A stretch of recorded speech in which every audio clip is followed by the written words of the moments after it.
Bonjour à tous et bienvenue sur la chaîne L'investisseur structuré. Nous allons débuter aujourd'hui une nouvelle série de vidéos qui concerne donc mon CTO. Donc mon CTO est aujourd'hui orienté dans une stratégie wheel, donc une stratégie d'option.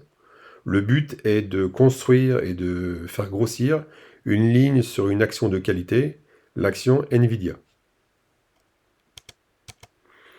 Donc un petit disclaimer avant de commencer. Les informations partagées sur cette chaîne sont présentées à titre purement informatif et éducatif. Elles ne constituent en aucun cas un conseil en investissement, une recommandation financière ou une incitation à trader. L'investissement sur les marchés financiers, actions, cryptoactifs, comporte des risques élevés de perte totale ou partielle du capital investi. Les performances passées ne garantissent pas les résultats futurs. Vous êtes seul responsable de vos décisions et devez effectuer vos propres recherches ou consulter un conseiller agréé avant toute action. L'investisseur structuré décline toute responsabilité pour les pertes subies.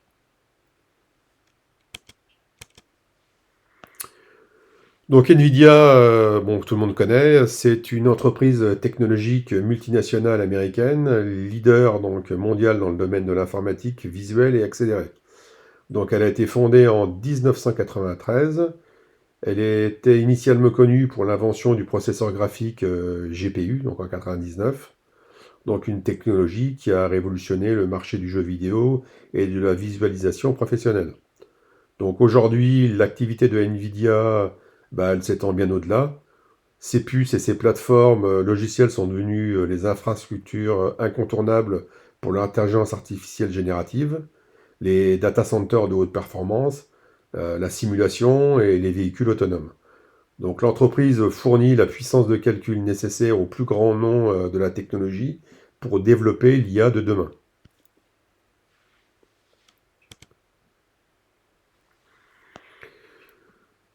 Donc si on avait une question pour commencer, voyons maintenant si cette technologie se traduit par une bonne gestion financière.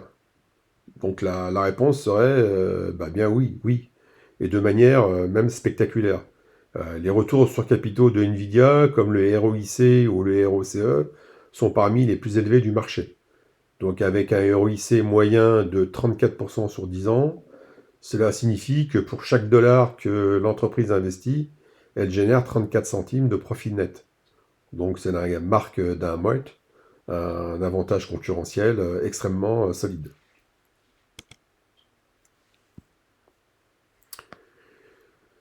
Si l'efficacité est une chose, la rentabilité brute en est une autre. Et là encore, Nvidia nous impressionne. Donc avec une marge brute qui dépasse les 71%, donc elle a un pouvoir de fixation des prix qui est incroyable. Euh, Mais je trouve le plus impressionnant, c'est que plus de la moitié de son chiffre d'affaires se transforme en bénéfice net, donc 55,6%. Donc peu d'entreprises atteignent le niveau de rentabilité à cette échelle, hein.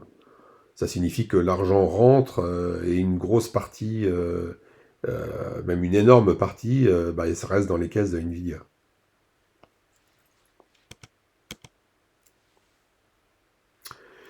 Donc une telle rentabilité ne sert à rien sans croissance. Donc, et là, Nvidia, elle en a à revendre. Sur les 10 dernières années, le chiffre d'affaires a cru de près de 46% par an en moyenne. Et les bénéfices par action, donc les EPS, ont explosé de près de 68% par an. Donc c'est une croissance qui est hyperbolique. L'entreprise ne fait pas que grandir, elle dévore ses marchés. Donc c'est ça qu'on veut voir, nous, grandir dans notre portefeuille.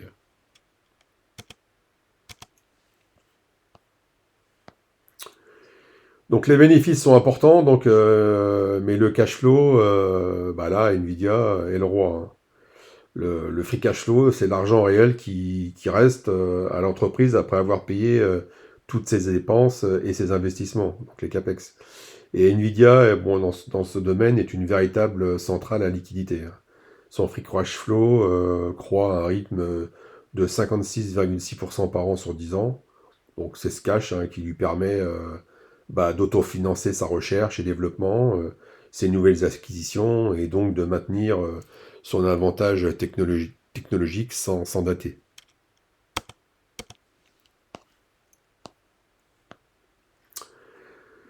Donc là, on arrive aux dividendes. Donc, si vous cherchez du rendement immédiat, bon, Nvidia n'est pas le titre qu'il vous faut, hein, clairement. Donc, son payout ratio est dérisoire. On est à 0,81%. Mais bon, ça, c'est stratégique, hein. Comme on l'avait vu, Nvidia réinvestit massivement pour sa croissance, hein. Donc le dividende est une simple goutte d'eau pour l'instant, mais avec un tel cash flow aussi fort, et si la croissance éventuellement devait ralentir un jour, le potentiel d'augmentation du dividende, lui, serait colossal.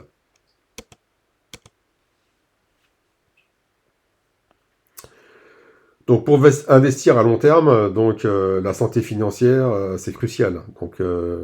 Et Nvidia dans ce domaine, c'est un vrai château fort. Donc sa dette par rapport à ses bénéfices est inexistante, hein. On a un ratio de 0,01. Donc son score Atman Z de 57 est l'un des plus élevés qu'on puisse trouver, hein.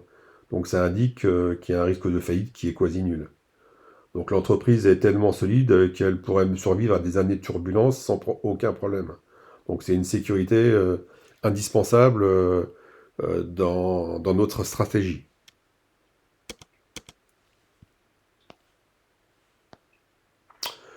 Pour conclure sur la qualité intrinsèque, Nvidia, c'est une entreprise exceptionnelle. Donc ses points forts, ils sont écrasants. Donc on a une rentabilité qui est hors norme. On a une croissance qui est explosive. On a une génération de cash qui est massif. Et on a une santé financière d'acier. Donc le seul point faible majeur, c'est son dividende qui est très faible pour l'instant. Et l'autre point faible que nous n'avons pas vu ici encore, mais qu'il faut mentionner, c'est la valorisation souvent très, très élevée de l'action. Donc c'est le prix à payer pour l'excellence.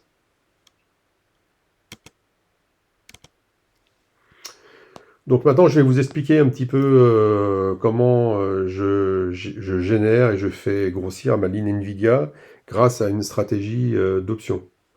Donc pour vous expliquer ce que je fais, je vais vous expliquer un petit peu ce qu'est le fonctionnement d'une roue, mais sinon vous pouvez avoir des renseignements un peu plus pointus si vous cherchez sur le net.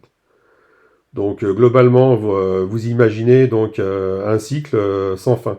C'est une roue qui tourne à votre avantage pour transformer la volatilité en revenu. Donc la première étape, c'est je vends un put. C'est comme ça que je rentre sur le marché. C'est comme si j'acceptais d'être payé pour attendre que l'action Nvidia atteigne le prix qui m'intéresse. Donc j'encaisse une prime immédiatement, quoi qu'il arrive. La deuxième étape, si le cours baisse et que je suis assigné, j'achète les actions. Mais attention, mon coût d'acquisition est déjà réduit par toutes les primes que j'ai touchées précédemment. Donc ça veut dire que j'ai un PRU qui devient intéressant. Ma troisième étape, une fois que je possède les actions, je ne m'arrête pas là, je vends un covered call. Donc c'est que je suis alors payé une deuxième fois, mais cette fois juste pour détenir mes titres en attendant de les revendre, donc avec une plus-value. Donc en fait c'est un cycle vertueux, on encaisse des primes à l'entrée, on encaisse des primes pendant la détention, et on optimise son prix de revient en permanence. Donc c'est exactement ce que j'ai appliqué sur Nvidia, et vous allez voir que les chiffres parlent d'elles-mêmes.